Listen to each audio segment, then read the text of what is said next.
Somary tsy tahita kely anao vidéo teto amin'ny page teto fa somary sahirana kely fa ilaza zavatra kely mahakasika an'le DV loteria 2027 mbola tsy misokatra le izy fa tandremo isika sao de voafitaka satria nahoana misy karazan'olona mandefa site web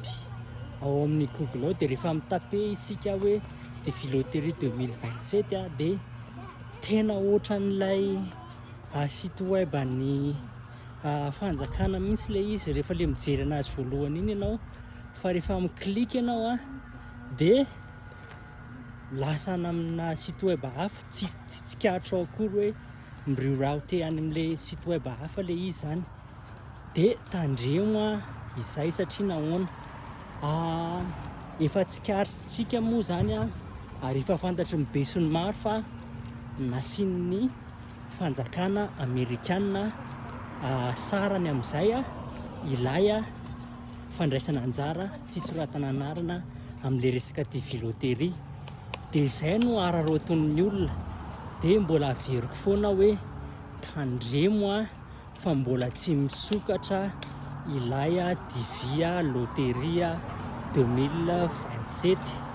tandremo tsara zay alefako eto foana ho antsika malagasy izay manaraka ny page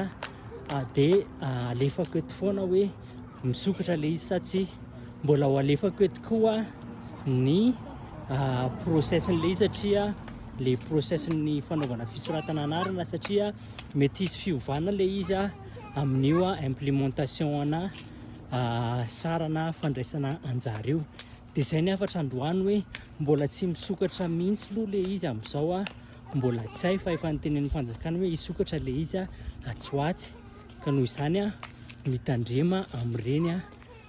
olona mpanao osika ireny zay ary fa de amin'ny manaraka indray maso to.